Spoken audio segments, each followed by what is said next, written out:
to your biology class. In the last video, I explained the structure and function of nucleus, endoplasmic reticulum and Golgi apparatus. Today, I am going to teach about lysosome, mitochondria, chloroplast and vacuoles. Before we study lysosome, let us recall some points about Golgi apparatus. Adjacent to its structure, we see vesicles in the shape of small ball legs. Some of these vesicles that functions as lysosome. That means the lysosomes are formed from the Golgi apparatus. This is the structure of lysosome. The outermost part that is made up of a single membrane, and inside that there is hydrolytic enzymes. So this is a simple structure of the lysosome. Lysosomes are small, spherical and a single membrane sac. They found throughout the cytoplasm. Then it is filled with hydrolytic enzymes.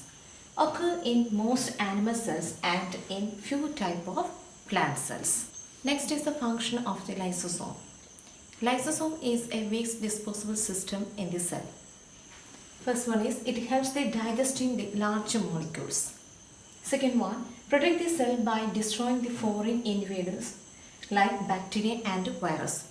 If any type of pathogen that is enter into our cell, this lysosome that will help for destroying that pathogens. Degradation of worn out of organelles.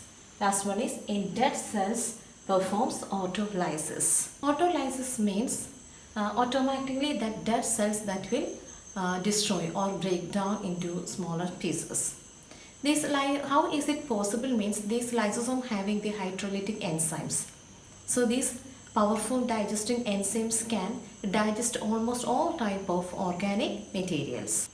From this picture, you can see how a lysosome can remove an old organelle from the cell. So this is a lysosome that having the digestive enzymes. This is one of the old mitochondria. So this lysosome that fuse with the mitochondria, that means that old mitochondria, and the hydrolytic enzyme present in the mitochondria that will helps to digest or break down this organelle into the similar molecules or small molecules, and that is returned to the cytosol. Cytosol means cytoplasm, and finally from the cytoplasm this waste material that is expelled from the cell. Likewise, this lysosome that will remove the waste materials from our cells. That's why we are telling the lysosome are known as suicidal bags. The next cell organelle is mitochondria. Before going to that, let us remind some point related to that. We know that we get energy from food. That means after the digestion we get glucose, and this glucose gives energy for doing work. And the mitochondria that helps for producing that energy. So that's why we are calling the mitochondria is known as the powerhouse of the cell. In this picture, you can see the internal structure of mitochondria. The mitochondria is a double membrane structure. So it's having outer membrane and an inner membrane.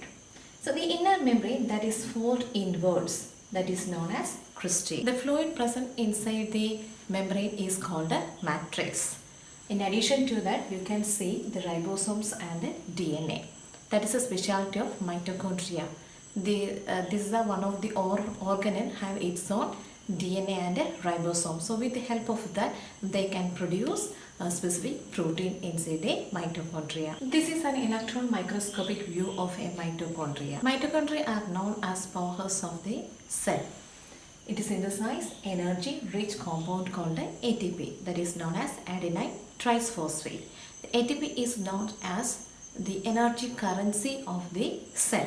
What's the reason? These ATP molecules provide energy for the vital activities of the living cells. This is a beautiful structure of different cells present in a leaf. So you can see the different types of tissues that color differently. But and all the cells are green in color. Some of them are light green, some are dark green. That means it represents the presence of the chloroplast. You can see the upper epidermis and lower epidermis and different types of parenchymatic tissue. One is palisade and the other one is spongy parenchyma. So in the next chapter we will study about the different types of plant tissue. This is structure of the chloroplast. Like mitochondria, it also a double membrane structure. This is outer membrane and this one is the inner membrane. So inside that you can see what fluid-like structure that is known as stroma, and also having granum and thylakoids. Double membrane bounded chloroplast found mainly in plant cells, usually spherical or discoidal in shape. It shows two distinct regions, grana and stroma. Grana are stacks of thylakoids. Did you remember the thylakoid structure that is present inside the inner membrane of chloroplast? Thylakoids contain chlorophyll molecules which are responsible for photosynthesis. Stroma is a colorless, dense fluid present inside the membrane. Next is functions of chloroplast. First one is it converts light energy into the chemical energy in the form of food. That process is known as photosynthesis. Provide the green color to leaves, stems and vegetables. The plastids are double membrane bounded organelles found inside the plants and some algae. Example, in the case of cyanobacteria, you know that it also performs photosynthesis, or any other type of green algae like Spirogyra, then Chlamydomonas, like that. So that is also green in color because of the presence of chloroplast. They are responsible for the activities related to making and storing food. They often contain the different types of pigments that can change the color of cells also. So in the case of Amaranthus, you know that it is red in color. So why it is red in color? Because it having red plastids. So that's why it can change the color of the cells. We can see colorful leaves in many plants because these plants or these leaves having the different colors of color pigments or different types of pigments present in their leaves. In this picture you can see the different types of plastids. The first one is chromoplast, second one is chloroplast and leucoplast. The chromoplast means a colored plastids. That means it having different types of colored pigments. That's why we can see the red leaves, yellow leaves, orange leaves, like that, because of the presence of different colors. Then the next one is chloroplast. So you already study about the structure and function of the chloroplast. It having green color. That's why we are calling chloroplast. And the name of the pigment is known as chlorophyll. It will help for the photosynthesis. And the last one is leucoplast. It is normally colorless in nature. The leucoplast that is classified into three categories. First one is eleoplasts. It always stores lipids and fatty acid. The next one is amyloplastids. It always stores starch. And last one is proteoplast. This proteoplast stores the crystalline form of proteins. These are the different types of plastids present in the plant cells. This is an electron microscopic view of a chloroplast. Last one is vacuole.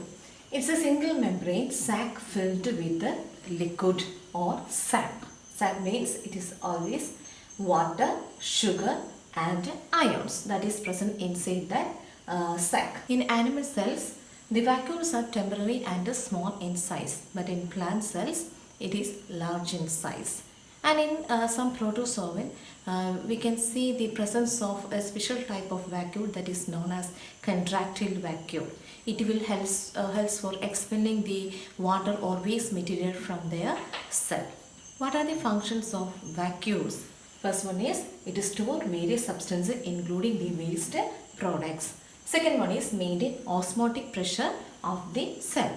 So in the first section of this chapter we discuss about the osmosis, then hypertonic, hypotonic, all these things. Okay, that means this presence of the vacuole that will help to maintain the osmotic pressure of the cell. Then store the food particles in amoeba cells. Last point is provide the turgidity and rigidity to plant cells. From this picture, you can easily understand how the vacuole can maintain the turgidity and rigidity of the cell. So in this cell, you know that the vacuole is bigger in size. That means that contains water or cells are inside. It is large in size. So it can keep the turgidity and rigidity. Turgidity means it helps to maintain the maximum size.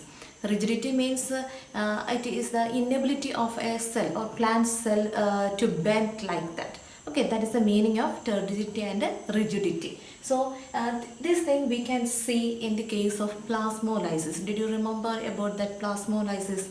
So that is the action of the vacuoles. That means when the water that is removed from the vacuoles outside the cell, that leads to the plasmolysis.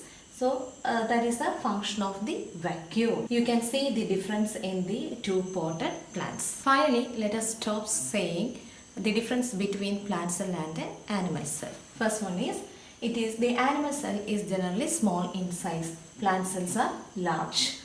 Animals having no cell wall, but in plants having cell wall.